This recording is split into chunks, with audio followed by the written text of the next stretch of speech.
All right, so we start by sitting, and I'd like you to use, if you have one available, a bolster.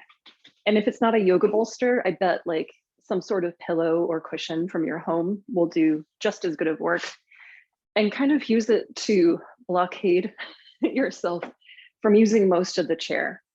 And if we're using different sorts of chairs, I'm sure there's a way with whatever you have that you can kind of just get in there, make a little extra like urge to move a little bit more forward on the chair. And the contact of something behind us, so for me, it's this big old bolster.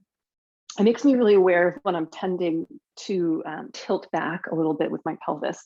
And I always feel compelled to say this because I teach not doing that so often. I don't believe that fundamentally in your body, the ability to turn your tailbone under or to sit like this is somehow like guaranteeing weakness or injury. It's just the frequency and the duration with which we visit this position. So when we come into our chair yoga class, we do put in a special amount of tilting the pelvis forward, essentially until you are sitting neutral. And then once you have a sense of that, if this works out for you with your bolsters, pillows, and chairs, we're going to roll the shoulders back and down a couple of times. Basically, you're gliding your shoulder blades around on your back, kind of like you're making like window washing maneuvers with your shoulder blades. And just get a sense here that as we start, and I've given you the preview that this will be lower body stuff, we don't want to forget the shoulders. So the next time that you've moved your shoulders back and down, take a few breaths and settle with that for a moment. And get a sense that when you're training in information into your body, like, oh, hey, shoulder, I've noticed lately you've been lifting up or hunching forward, or the delightful combo of the two. And now I want you to move back and down. There's a way that when you arrive to that back and down position, it does feel a little bit like foreign or effortful. But what amount of that might be you overdoing it, right? So even a correction like shoulders back and down, you can absolutely overdo that. So as you sit for a few moments, and even if you have to like wiggle out those shoulders once more and kind of reconsider it, can you sit with good posture in your shoulders, but not perfect? Like perfection, let's not go for that. And then once you feel like those shoulders are contributing to you sitting comfortably upright, you're not compelled to hold your breath. We'll close the eyes.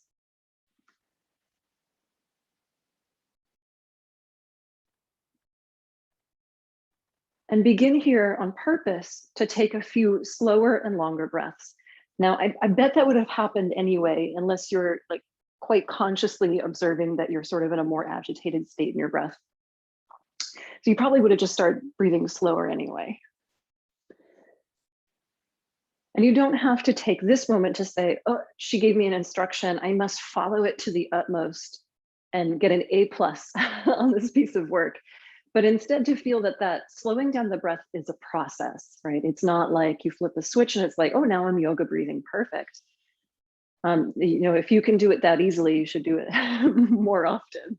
But instead that you have to kind of give yourself a moment for your nervous system to say, hey, what was the request? Oh, to slow down the breath a little bit. Okay, well, give me a moment. And we do in fact give ourselves a long moment to consider this.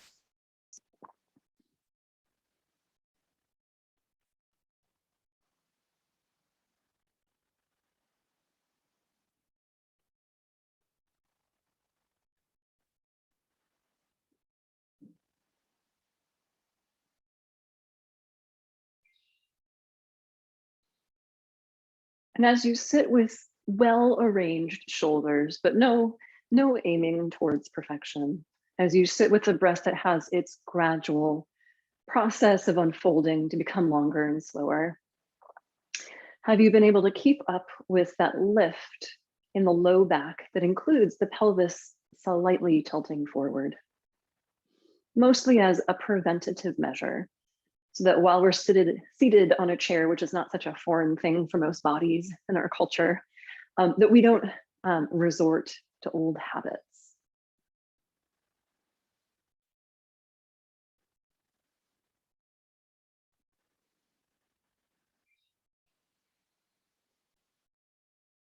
And then from here, let's bring the hands to the center of the heart and take a few moments. And, I've given you the preview. It'll be some lower body stuff. We've already tiptoed into the yoga practice, but I would say that especially in the format of practicing at home, I sure hope there's a way that this practice can feel really, excuse me, personally meaningful to you. And I know that sometimes you do a yoga practice and you felt distractible and irritated, or that, it didn't land right that day. That happens, right? Especially if you practice often. You just encounter those practices that were like, meh. But in spite of the fact that there's a natural ebb and flow inside of a yoga practice, is there a way that you can, in this moment, in this breath, connect to some of those deeper things that make your practice interesting, why you have made some form of commitment to it, why you have arrived yet once more on your mat? And whatever that might be, you don't even have to verbalize it, right? Like, it doesn't have to be formed to words. It could be ineffable. Could you give it a couple of breaths and let it disperse throughout your body?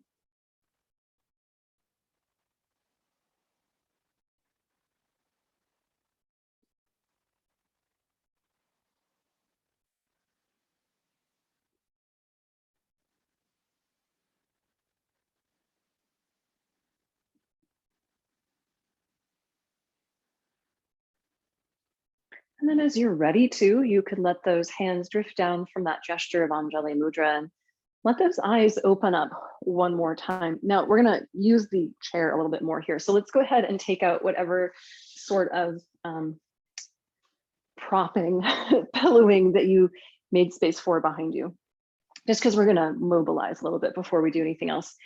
And what we're gonna work with here is that cat and cow movement. I wanna be inclusive of the arms, even though it's definitely a lower body thing. Like, the engine is in the core strength, but we're gonna add the arms to it. And it's sort of like this grip of the hands is gonna act as something for which the shoulders can get a stretch. So it's not that I'm gonna be like pulling and pushing myself in and out of this. I'm gonna keep straight arms from start to finish, which is kind of a change of pace. For most of the day, you might have bent elbows, whether you're holding something, crossing your arms. So just the action of straight arms is like, hello, triceps. They're the elbow straighteners. They're on the back of the upper arm. And so while you don't have to lock your arms and make them rigid, could you use I don't know, 25, 30, 40% of tricep strength just to hold your arms in this position? And while you do hold, you will get a nice grip as you raise your chest forward. So you're not sitting up straight here, you're sitting into a back bend. And notice how that may impact your breathing. And notice if it feels like the effort to create this action is localized to one point. Like, do you feel like, oh, this is the thing that makes that spot in my back a little, burn a little? Some of us find that when we get some back extension. And then you're gonna hang on tight. Again, like 30%, 40, maybe a little bit more tricep strength. That's the back of your upper arms. And then you're going to tuck and round and roll backwards. And imagine here that even though you're probably sitting somewhat forward on the seat, that you can actually put your back, I'm so close, I wanna get to it, against the frame of the chair that's behind you. And you're still holding on strongly with your hands. And as you have this, can you round your back along the spine from the tailbone, which is tucked under, all the way through that upper back, that mid back, and sense out here that your shoulder blades are stretching apart. We're gonna go back and forth. So inhaling, coming up, tilting, rolling forward, chest comes up, chin could even lift, and then tucking, rolling, rounding backwards. And I don't know about you, like, there are definitely some times when we do this when it feels like a well-oiled machine. Not this morning. Like, there's a little bit of a clunk, clunk, and it's not like a painful or even alarming. It just sort of feels like whatever's back there just hasn't really been awoken yet. And so as I go through a couple more, again, I'm never aiming myself towards perfection in my yoga practice. That's just too much guaranteeing a failure. Not interested, but just kind of exploring. And so the next time that I'm gonna tuck my tailbone and round back, I'm gonna pause a little bit and slow myself down right about here and give it a breath or so, so that that spot in my low back that felt like a little clunky, a little bumpy, that it might just get its time and its space to activate. And then I'll continue rolling back. So you might find something similar. I don't know, right? Like you might feel like, no, I'm always a well-oiled machine in my spine. That would be lovely. We'll get a couple more in here. Again, it's not a big shoulder focus, but what about just like 30% of tricep engagement, meaning you're holding on with straight arms and you're finding just that little bit of tone to the back of the upper arms.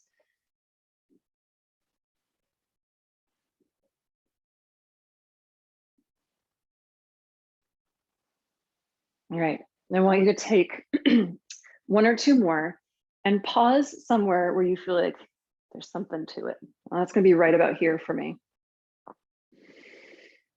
And as I give it a couple of breaths, and kind of breathing back into, not that this defines what everyone else needs to feel, but it's like the middle of my low back just needs like a moment. It needs another breath. And even though I'm pausing here, and if anyone like took a snapshot of this, it'd be like, oh, my yoga teacher has like terrible posture, which is true a lot of the day. But this is just kind of a moment. The shape is a little irrelevant. I'm going for the sensation and the effect. All right. And then the next time you can catch yourself with a breath that'll bring you back up to neutral. That's where we'll end up. All right, then walk your heels back. You want to keep the heel bones of the feet on the floor. It is the only sane way to come from sitting to standing, is to already have your feet loading up. And we're actually not going to hop off the chair at first. We're going to do a couple of false starts. So you're going to bring your hands together, base of the thumb towards the base of the sternum. And as you have this position for a lot of us, I'm going to spin quickly to the front. So we've often done prayer pose like this. Legit, it's also a good one.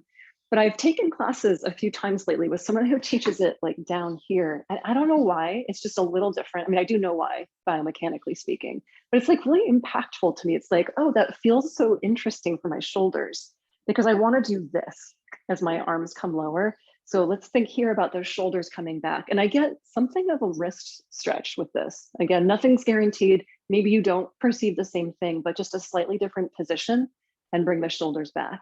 And you got to keep that. And again, here are a couple of false starts. So you're going to come right up to the front edge of the chair, heel bones press, and you're going to lean forward and imagine that like the class clown came behind you in elementary school. Anybody ever do this to you?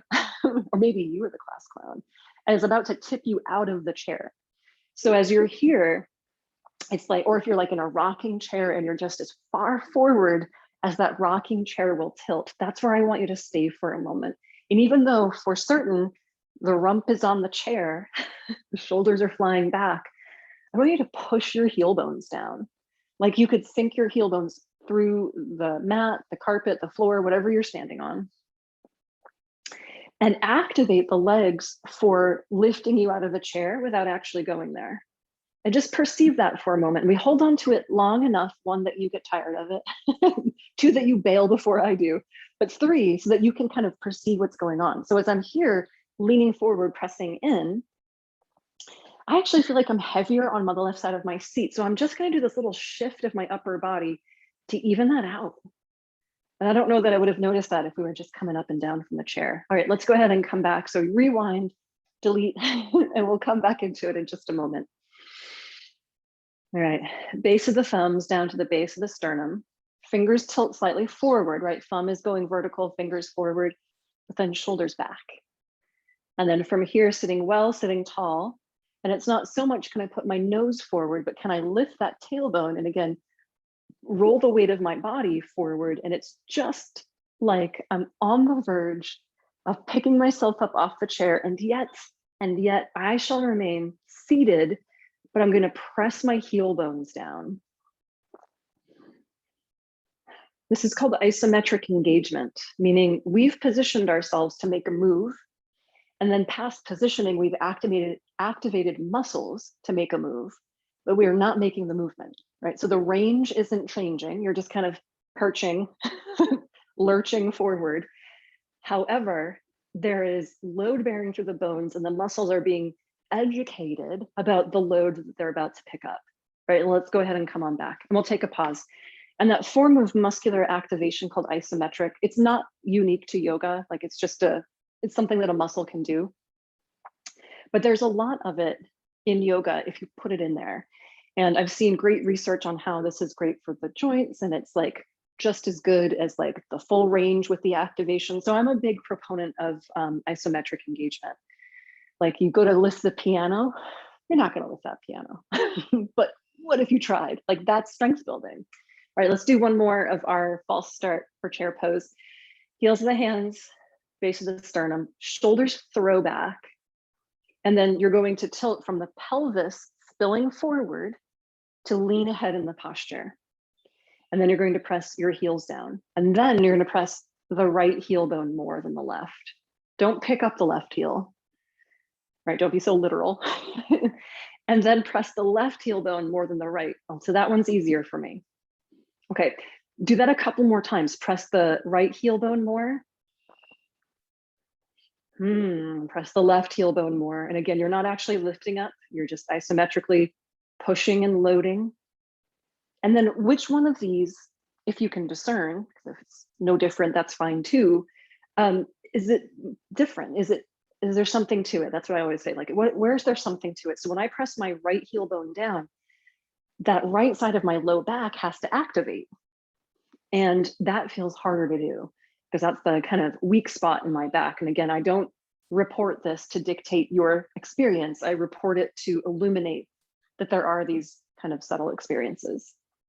All right, and then you can take a pause, come on out. Okay, so we're gonna come on up and we're gonna come up and down continuously 10 million times, maybe 5. But if I overpromise you and then we underdo, you're usually happier. So we're gonna lean forward and come all the way on up. One fell swoop, you're standing.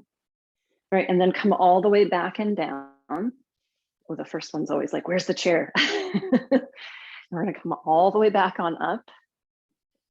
And we're gonna come back down. We'll do a couple more, right? You know, you're on your own for the counting. You know what it is? My feet are further forward than what I normally do. So that's why the chair feels further away.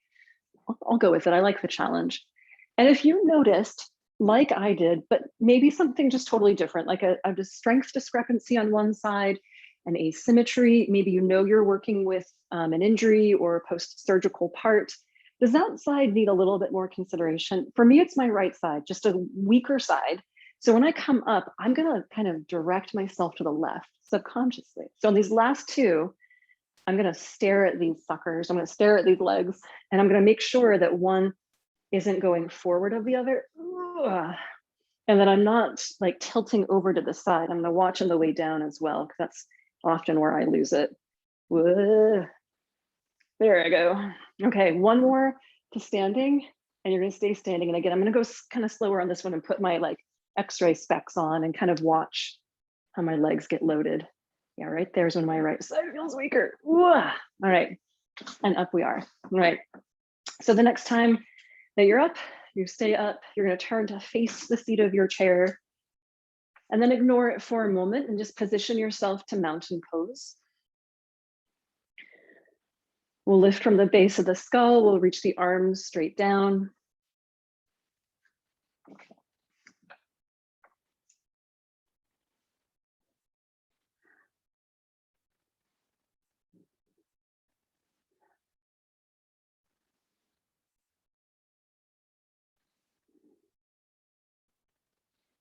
And as you're standing, you have the choice to either really use your quads or to use them a lot less and none at all.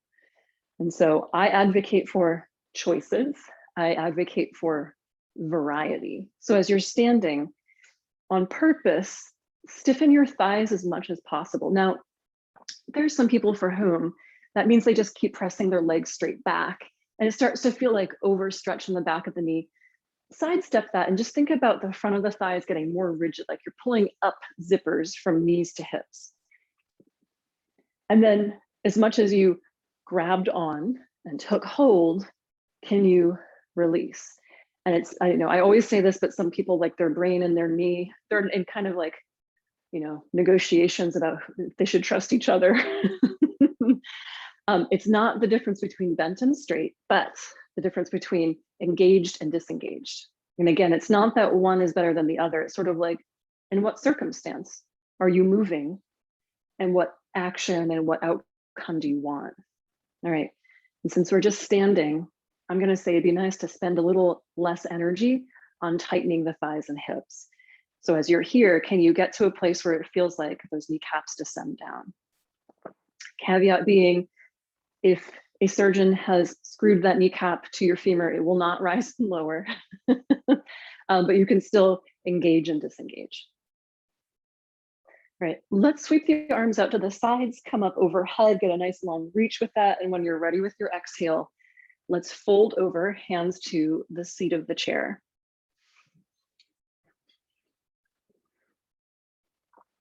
And if you struggled to get those kneecaps to lower, or those quads to loosen while you were standing upright, I wonder if while you're forward bending, it's made a little bit easier. No, it might be part of your body's very wise strategy to use rigidity on the femurs when you're upright because of, I don't want to say like a lack of strength, but like less strength in other body parts. And so in a way it's like, well, good, I'm glad those thighs knew how to come up with a strategy so I wouldn't just fall over.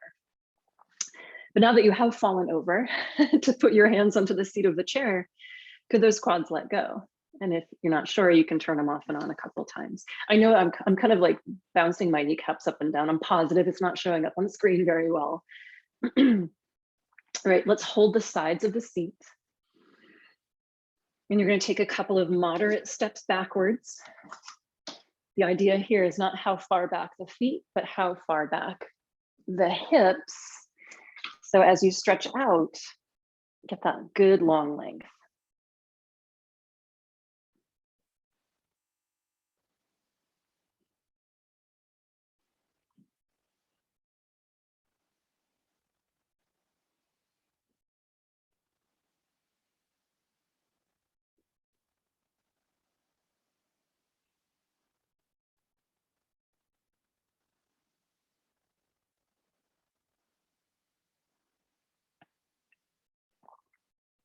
And then we'll take those couple of steps forward, returning to that forward bend, hands swiveling to become on the top of the seat.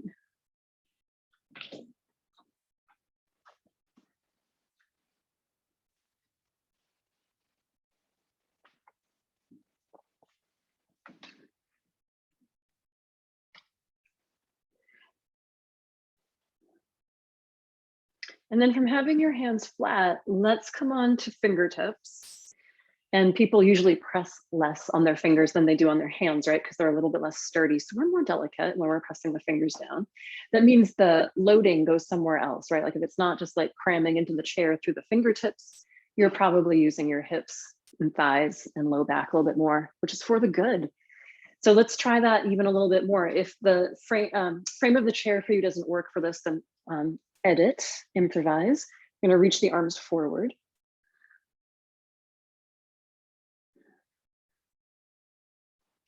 And then we're going to lift the torso and the arms all at once to come upright and then release the arms on down. So I'm going to throw a blanket underneath my foot here when I do this top of the foot stretch. If you're on some other sort of surface, you might not need it. My little toes are kind of delicate. They don't love a lot of pressure. So what we're going to do is stand, and I'm going to have just like a little bit of padding around. This is going to be for the top of my right foot. So first I'm going to take a Tadasana, and at first I'm standing somewhat unlevel because I've got this blanket here for the right side. Won't persist for very long.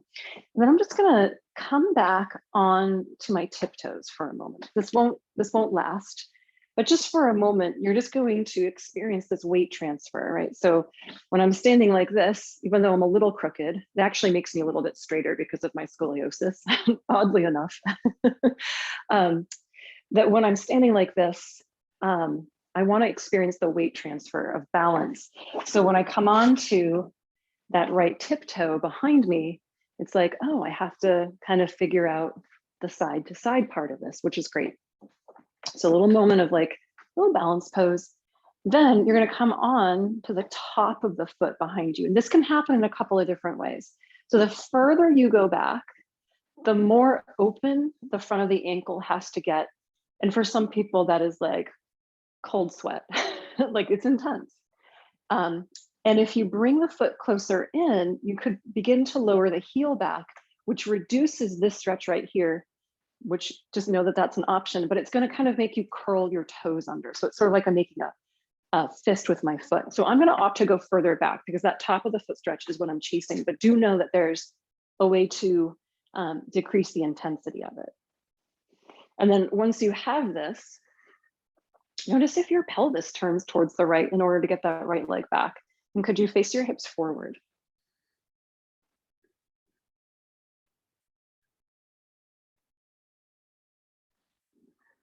We'll take a few moments to breathe.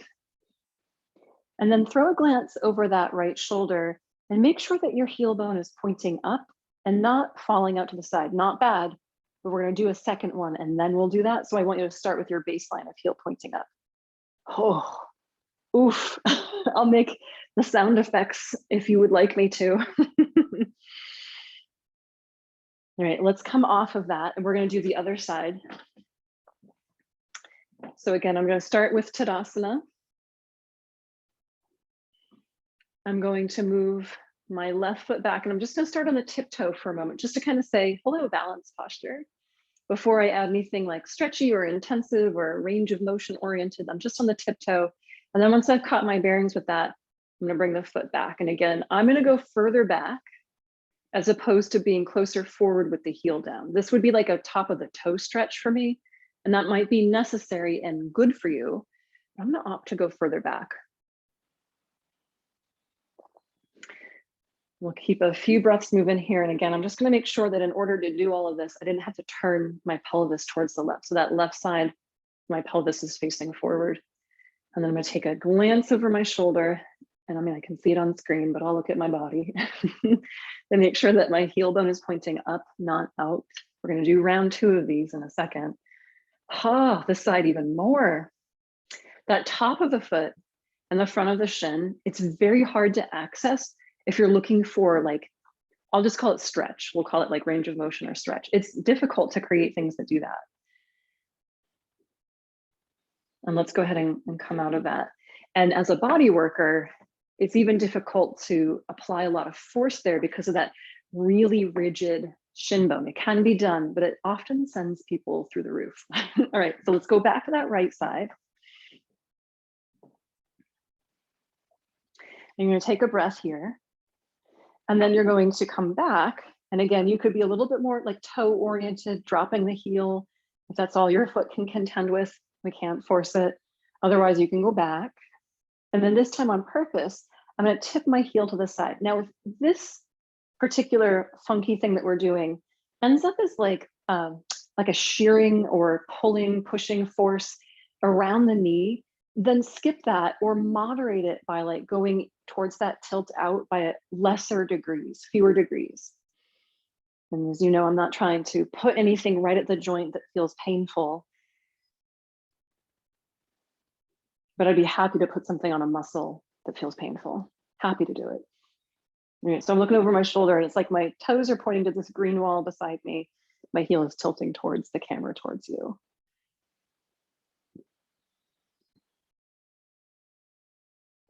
All right, we'll come out from there. Last time, last side. I know there's a couple of us in this class who are like, maybe not the world's biggest fan of these ankle stretches. That's all right. That's all right. I persist regardless. So you're going to go back. And again, if you need lesser, the leg is more forward. You're more on the toe. And I think about dropping my heel. And if you want to work, and these are ranges, right? So I've got not 2 choices, but really like, I don't know, 57. Behind's 57 behind there. So that when you go through this, there is like, you could be in the middle of the things I'm describing. And again, as I tilt my heel out to the side, I'm not going for like an extreme range of motion for my body. Because if I really crank that heel out, I'm sure it would do this weird twist at my knee. And I might be a little concerned if that was something I wanted to remain in for these couple of moments that we're here. This is a good one. This has got something to it.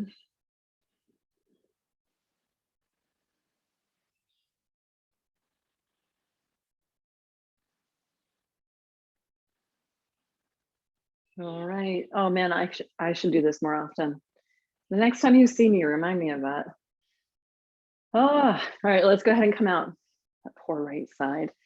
And then what I'd like you to do, we're gonna try the pelvic list 2 different ways. This is one of the exercises. I teach it a lot, and you guys know that because you have done it a lot with me. And it's one of the things that I offer kind of like to many different people with many different concerns. Like when I'm doing my work as a yoga therapist and someone says I have, you know, X, Y, and Z as an issue, you know, first I want to know their stress level. That's the first question. The second one is, how's your hips? So when we come onto this, I give it to people for low back stuff. That's where it's helped me the most. And then hip strengthening and all of those good things. And I've even given it to people who have, there's this piece of tissue that goes along the outer thigh. Some of us know it because it gets inflamed and irritated. And it's called the IT band, the iliotibial band, or the IT tract. And I've noticed that some people have an irritation there when the muscles that are like, so the IT band is like, kind of like to the side and then slightly forward. And then the hip muscles are right here. It's like, this has to do the work because this isn't working. That IT band gets really rigid and super grumpy. So what I've done is folded up a blanket into this little square. We'll do it on a block in a moment, but I actually wanted us to start with something squishy because it's kind of a different texture. And we're going to start by standing on the right foot for this.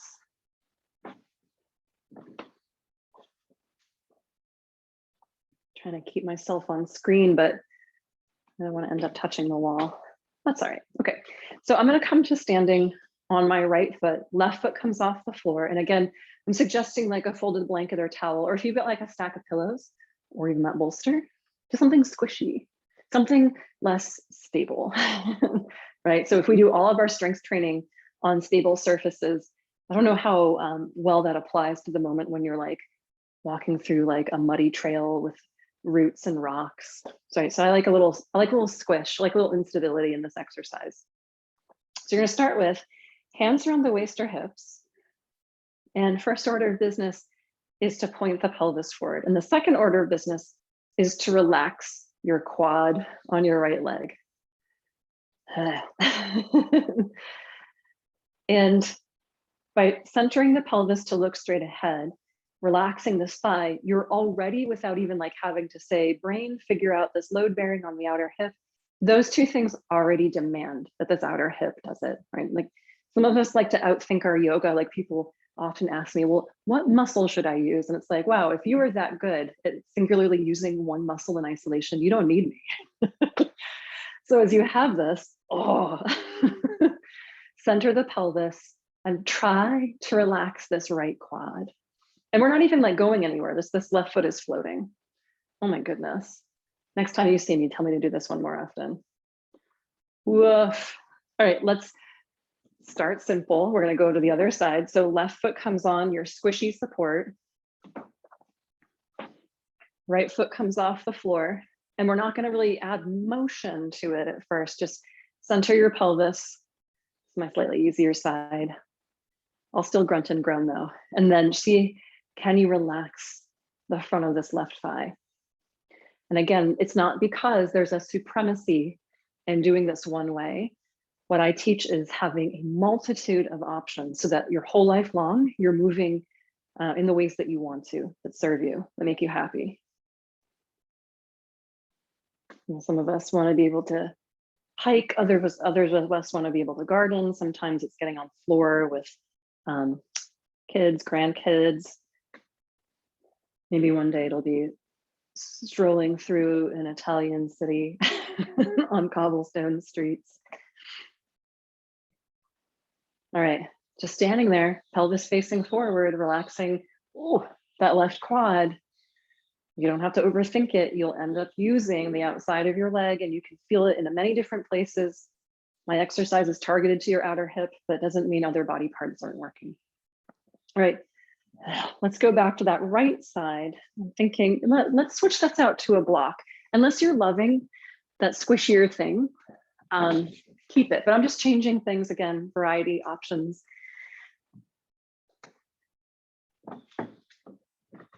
And as you come onto the block with your right foot,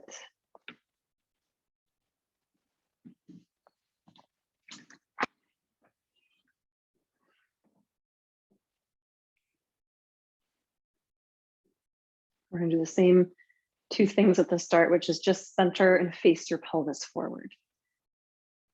And then dream about relaxing that right quad. Like, is the kneecap lifting up? Are you squeezing around the lower thigh? And what amount can you dial back? And if you're, making your sincere effort, but you're not getting a big change, that's just how it goes, right? Like, we have to start somewhere, and sometimes it's just the effort.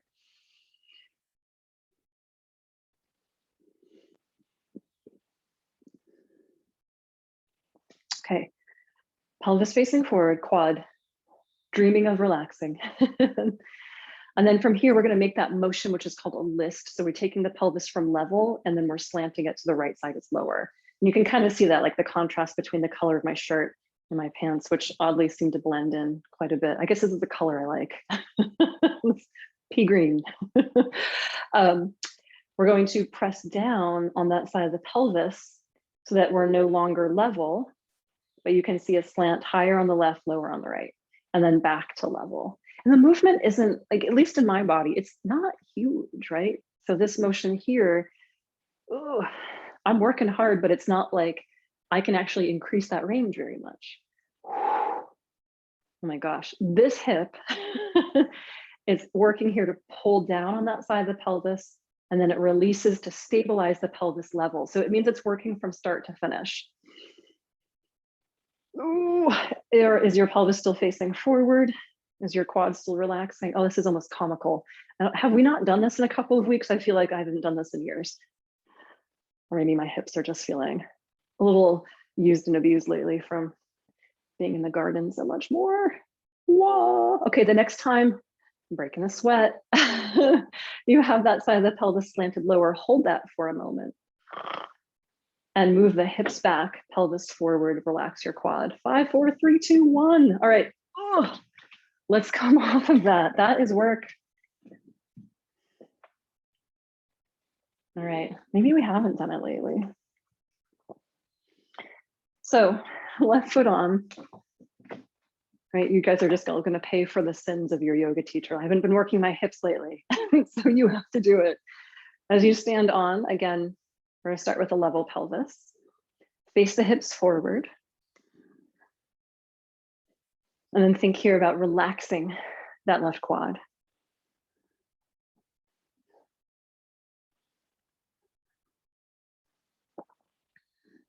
We'll give it a couple of breaths.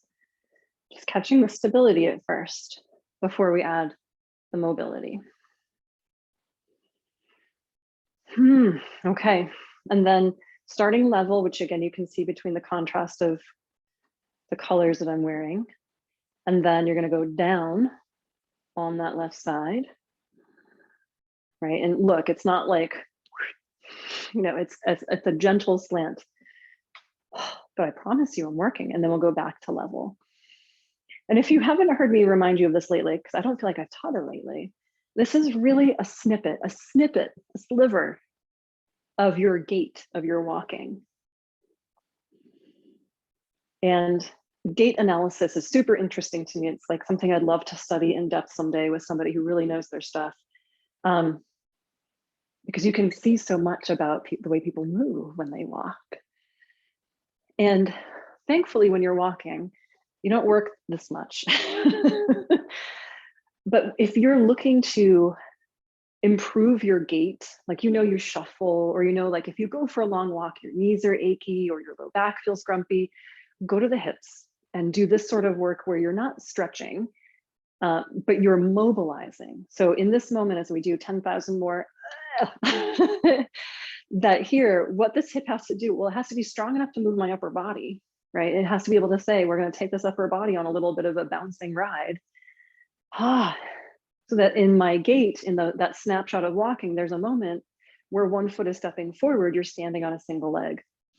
Or is there, right? If you're a shuffler, that doesn't happen, meaning you get across the world because you just drag your feet. Hey, whatever works. But let's make other things work too. Oh, and then I hold that last one. Oh my gosh. I know you guys are suffering too, so I don't feel alone, even though I'm standing in my empty house by myself, talking into a picture of myself. I know you're suffering with me. I can hear your groans all the way over here in Berwick. All right, let's come on down. Oh my goodness. And we're gonna come all the way down to the floor. Good news, right? So your chair can go out of the way.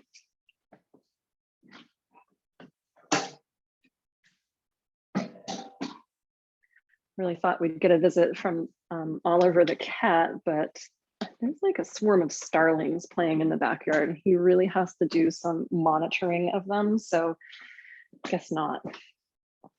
Okay, so we're going to come down with a blanket for the head and then a strap. And this is the part where I'm like, I can't wait with you guys in the studio because, I mean, I miss you. But then I also just have fun props. You know, I put a lot of money into that over the years. And so I wish you had a sandbag right now. And I'm going to suggest options for a sandbag. What do you mean you don't have a sandbag at home? You know, why would you? But what I'm going to think about here, move this off screen a little bit better, is like, what could you use that's a little weighty? I'm sure you don't have a small object that's 15 pounds. Now, I don't know that this describes your situation, but if you had like those weights for a barbell, like the round ones, you could put one of those on your thigh. Maybe you've got some fitness equipment like that. But the thing that you might have, because you're a yogi, is a bolster. And the weight for this is not the main event. I just feel like it could be helpful. So I'm making mention of it. Don't sweat it. If you look around your yoga space and you're like, sandbag, what? Nothing like that, then don't worry about it. But I wanted to make mention of it in case you had something handy that would work. We're going to work on Souptapustasana, which is that hand to big toe pose. And even though it's not as heavy as a sandbag, and I actually got two over there, but I don't want to make you jealous, so I'm not going to use them. I'm going to place this bolster on my left thigh. If this becomes more of a distraction, making sure I'm actually on camera because I don't see the screen from here. Okay, that works. If this becomes more of a distraction, it's not the main event, as I mentioned. It's just sort of like, could you put something weighty, solid over that thigh and leg and just remind it to cool its jets? You could also take a couple of your blankets and just drape them over that thigh. And again, if all of this is just like, I don't think it's going to work out for me, skip it entirely. I just wanted to kind of lead your attention to the idea that your left leg here could be relaxing. And then we're going to start by taking the right knee in towards the chest.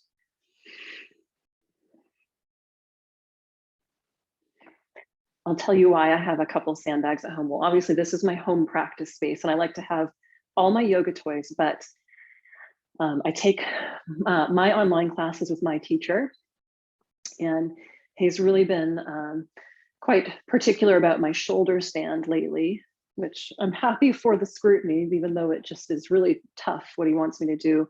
And so he's got me coming up into shoulder stand and then somehow finagling some like sandbags over my arms to open up my chest and shoulders. And so once I'm done with that, I like kick the sandbags into the corner and glare at them because it's such a tough thing. Though they are a prop that I think is quite fun. Let's take the strap over the ball of that right big toe. And again, if your weight that you're trying to use is just more aggravation, let's remove aggravation when we can. But I'm going to keep mine there because it's like a little reminder. Then that right leg comes up straight. And there are many ways to look at any pose, but there are some things that I kind of stick with for a long time. Like I change my mind on yoga cues and I experiment quite a bit.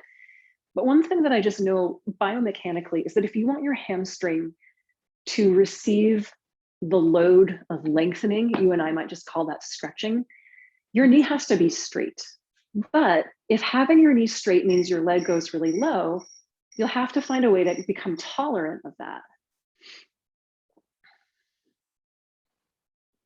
So I'm going to angle my leg a little lower for the breath or two here, and then reapproach, lifting my leg up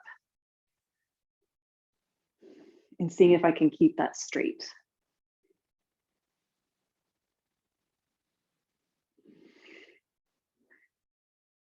And I do know for folks who are particularly snug of hamstring that their leg comes low, you do work more in your hands and arms. So you actually get extra credit. That credit isn't redeemable for anything.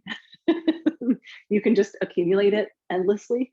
But it is absolutely true that if your your leg is lower towards horizontal, your hands have to do more work. So give yourself breaks if that is really a struggle for you.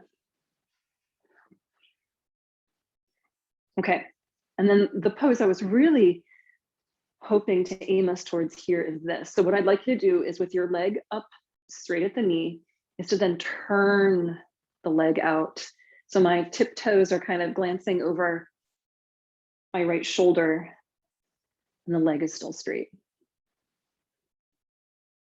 And then my friend with her recently refurbished hip socket can decide if the next move is physician and surgeon approved, because it's usually the last one to kind of come in, is then to cross the leg over, and by a very small amount, right? So here's my leg kind of upright, and then here's my leg crossing over as though I could put my toes, my foot towards that green wall. So I've just crossed over a little bit. So it's some flexion plus adduction. And again, as far as hip stuff goes, it's usually the last movement that is approved. And we'll just give it a few more breaths.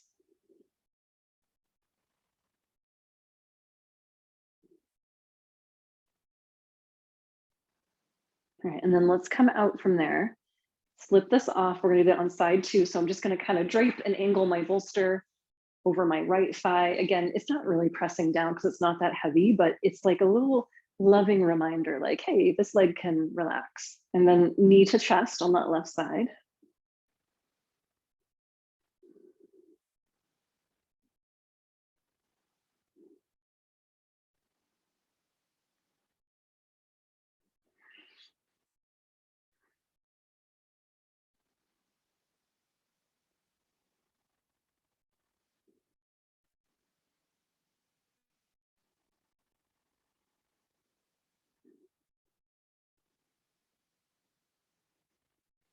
And then let's pick up that strap. And again, what we're looking for here is to expose the back of that thigh to some length, meaning one of the options I want your leg to be able to exercise here is the ability to have the knee straight. And for some of us, that means the leg is low, and so be it. And you do get those karma points redeemable for jack squat.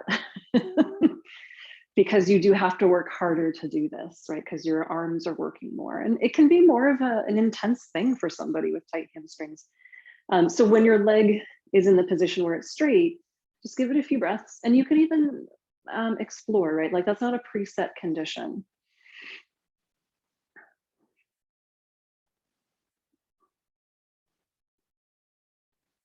And then we'll turn the leg out. So here it's as though my toes are pointing to the green wall at my side.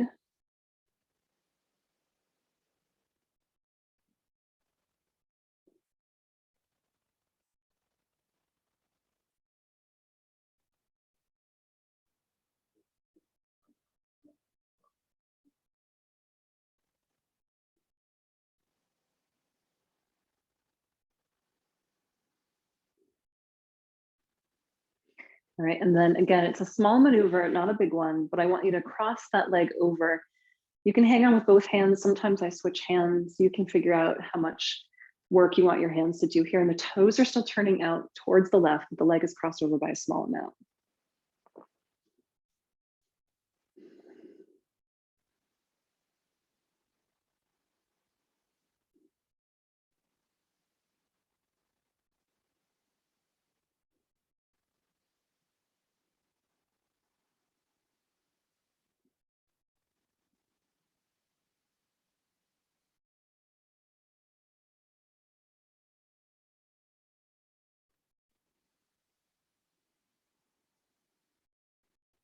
All right, let's go ahead and come on out. I know that's going to be a tough one as well. So you can set that strap and that bolster aside. And then from here, lying on your back with the knees bent, set the feet to the floor and take your fingers to the front of your pelvis again for a moment. Just kind of notice when you kind of let things shake out. Do you tuck your tailbone? Do you have one hip hiked up? Are you in a little bit of a twist? And what can you come towards as far as like a level, even kind of neutral position is concerned? Just notice if that's available to you.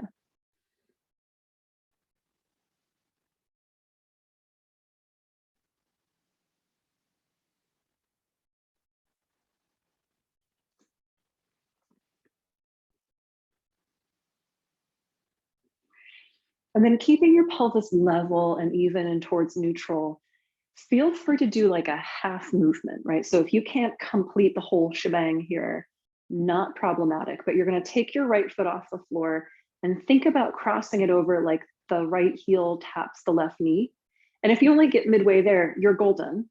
Because what I want you to get a sense of here is that you don't have to twist towards the right, hike up on the right side, or lift your tailbone off the floor. Because you could really go all sorts of crazy sideways and twisted in order to get the job done.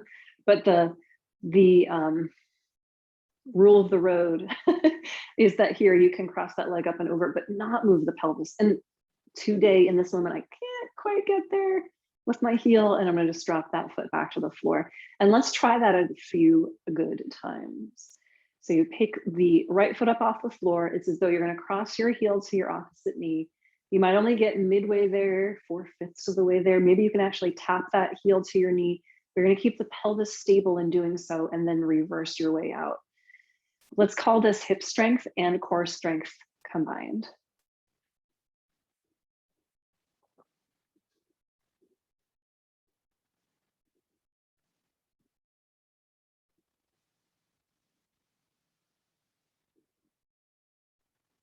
Let's do one or two more. And, you know, exercise the honesty policy here. Like, I can absolutely fling my leg and cross it over. But what I want to find here is that I can really, really achingly, slowly take that foot up and over, like close to its destination, and then reverse it, and my pelvis never move. But man, you'll hear it's a little bit of a strain. You can hear it in my voice. All right, let's make that next one and the last one on that right side, and we've got a few to do on the left. And I'm not counting these, right? Rarely do I have the skill set to count and talk simultaneously. So if you feel like we outnumbered one side, you can level off by doing more on the other side, or think about this. If you've got a weaker side or a side that needs more attention, why not do a few more on that side? Right? They don't have to be the same from side to side. You're not symmetrical, in case you're wondering. So your practice doesn't need to be symmetrical. I used to be told the opposite when I was a young yogi. I had a teacher who was just like, you must do the same thing on each side. Like, you hold for the same amount of breaths, you do the same position. Everything had to be identical, but that doesn't really work in real life for most people. All right, so this is my slightly easier side. I'm finding it less tricky to get the foot over to the knee. Excuse me, while keeping the pelvis stable.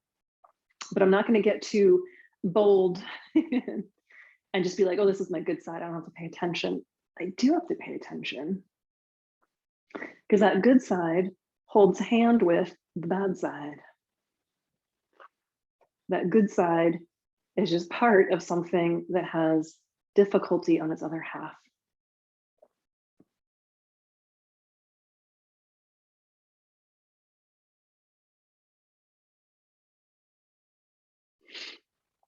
All right, one or two more. All right, and then we'll come on back and down. Okay, my friends, so how are you feeling? And would it make sense here to add another pose or two? Like, what would you do as your like completion of the practice? So knees to chest is nice, it lengthens out the low back. You might do a twist, like dropping your legs all the way over to one side and then the other. And you might feel like your next best step is to gather all your props and to set yourself up for Shavasana, always a fantastic option. So whatever you might choose to do to round out the practice, it's done thoughtfully, like you are internally focused and you have like, oh yeah, this would be nice to complete that. And then when you set up for your Shavasana, as we've been doing all along for these online classes, I'll hold space for you for just a moment to kind of guide you and urge you along to that moment. And then I'll sign off. The benefit there is you can do as long of a Shavasana as you feel is fit. The detriment to that is that you might not do a Shavasana.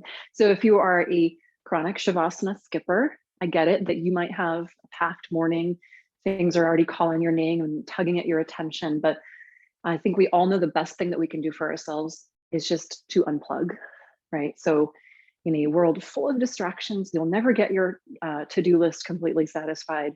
Why not give yourself 5-10 minutes to be in rest? And some people can just do that without a timer, like they just go there, they get there, and when they're done, they come on out.